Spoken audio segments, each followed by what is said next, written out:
Tang Showing, how do you do? Very well, and you, Didier? Yeah, I'm fine. So we are here and thank you for being here today for lepetitjournal.com on this occasion of the Grand Prix France Hong Kong. You won the Art and Culture Award.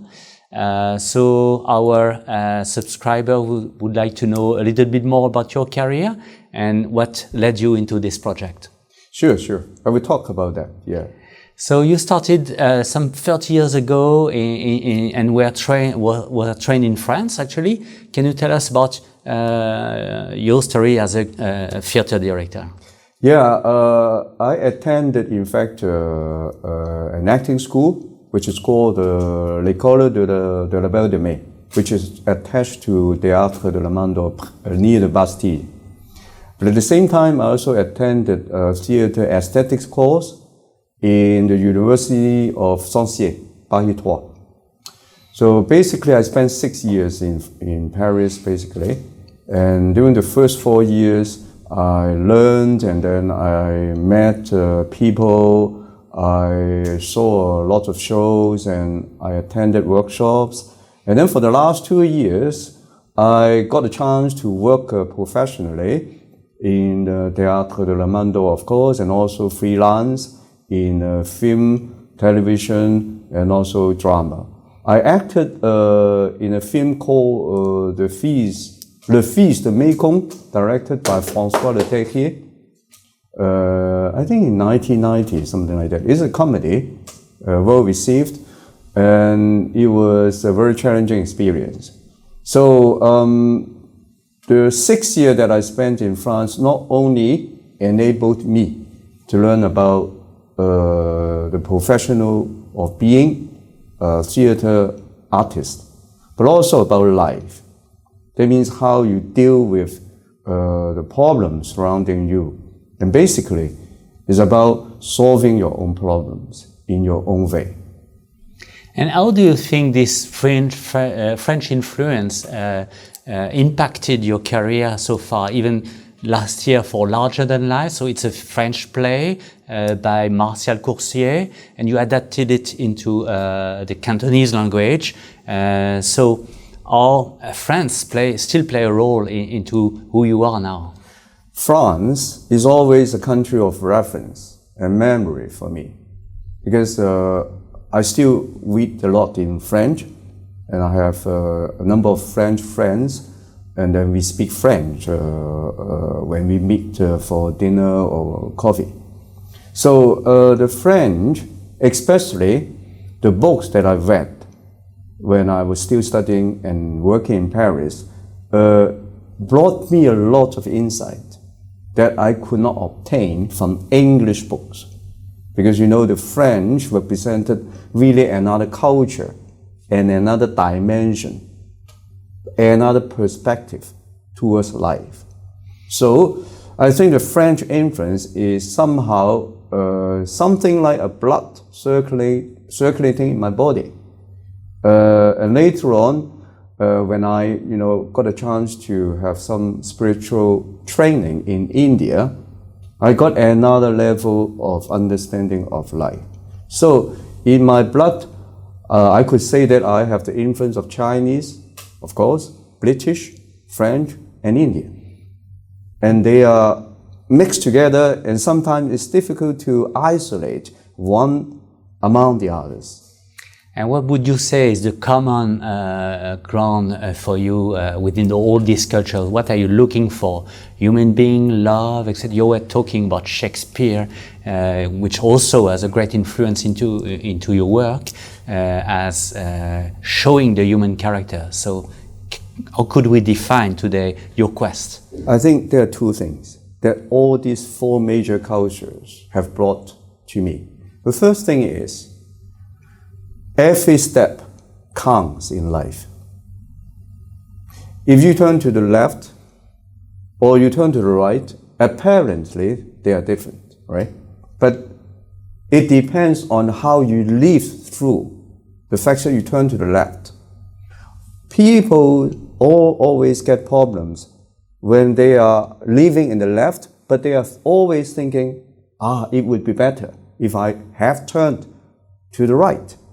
So Every step counts in life. That means you have to be responsible for all your actions. And secondly is that is very difficult. It is you have to learn to live your solitude or your being alone. Solitude. Because to be able to live through your solitude, paradoxically, you have a better connection with humanity when you are alone. And then a better connection with humanity means you might have a real concern on humanity, but you have to be able to live through your solitude. So going back to this play, Larger Than Life, which means in French, Plus vrai que nature, the story is amazing. It's about a man trying to find love with artificial intelligence. So how is human represented into this topic? Exactly. Love usually is a two-person's thing, but you have to pay an effort to love and to be loved. And very often, people are eager to find love or desire to find love because they cannot live through their solitude. And then once they get a partner, they want to dominate the other person rather than really contribute part of their real self to this relationship. So I think the main theme of Larger Than Life is exactly speaking about this point, that if you really love somebody, you have to sacrifice something of your own self. If you don't want to do that, no real life can really come forward. So that is really the key thing of this play. And in this play, the Hong Kong audience were happy to find as the main character Mandy Wong, Joe Wong, and Guthrie Heap. So famous people, and they all were trained actually into your theater academy, and they are also stars in TV as also radio host. So it shows how you would adapt classic plays, classic stories into the modern world. Is it something that you're still looking at today? Yes, this somehow is a continuation or a development from my teaching in the Academy for Performing Arts in Hong Kong. Because in that time, when I was still in the Academy, what interested me is how to train students from classical plays, but with a modern touch. So I think I have developed some methodology and also formulated a vision of how to transform the spirit of classical plays into a modern context, like Plus vrai que nature. So Mandy Wong and Joe Wong and Guthrie Heap are all my students, but different stages in my teaching life. And then today, I'm still grasping this major concept, not only about classical plays, but also about contemporary plays. Like Larger Than Life was written in 2001. It's more than 20 years ago.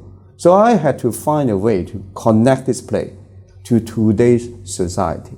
Like in that play, there was no WhatsApp, but I added the means of WhatsApp and also oral communication with home appliances, like switch off the light. Just by your word and the light will be switched off, but you cannot find it 20 years ago. Something like this is important. So you're actually taking some liberty with the original play to adapt it a little bit, even, I would not say a little bit, a lot. Even the language, turning Shakespeare into Cantonese, and even some plays like Don Juan, those plays you would even not use words to express the play. Tell us a little bit about this work of creativity you're doing. This is a big question. To sum up, I think we need to have a very important key concept of interpreting the play. Like Larger Than Life, is a comedy in the very beginning. But starting from the middle, there is a huge dramatic twist. So at the end, you cannot really say it is a comedy, because at the end, the AI wanted to stay on Earth. She wanted to stay with the man that she loved, but she cannot. So I isolated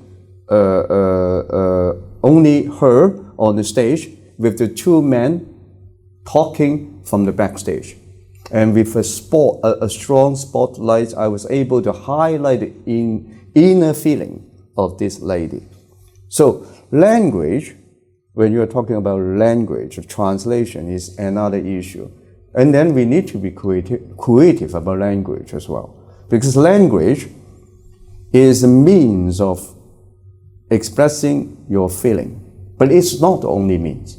We have so-called, I would call it pre-verbal expression, that how you move your gesture, how you move your eyes, how you breathe. These are all expressions. So comprising the language, the oral language, and also the non-verbal language, I'm able to construct a holistic representation and expression of a human being. So last year, I did a non-verbal, all-female King Lear of Shakespeare.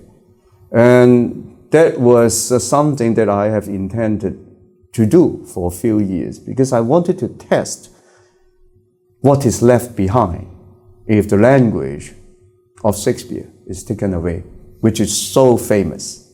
So for me, it is an experiment, and a wonderful experiment, because once the language is taken, you have to rely on other things in order to be able to transmit the same spirit of the drama and the poetry of the play. I mean, of course, you lose something because the play is without language, but you gain something. So I think creativity is always talking about taking risk. So in a sense, you're turning theater into a new universal language. You don't need Cantonese, French, or even the original script to describe a situation, to talk to a human, to talk to people's hearts.